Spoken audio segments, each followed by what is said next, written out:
akay inaalalayan bawat paghakbang. Ngayon'y nakatayo sa aking mga paa. Salamat aking nanay, aking tatay.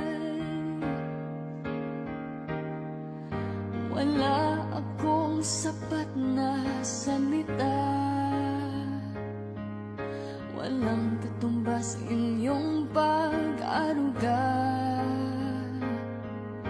Ngayong kayo'y matanda na't nanghina, ako naman ngayon ang dapat mag-alaga.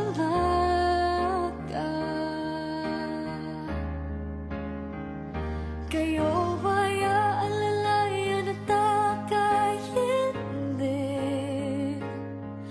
Pag lumuluha'y patatahanin, babantayan kung may sakit, dadampian ang nunang halik at kapag gabi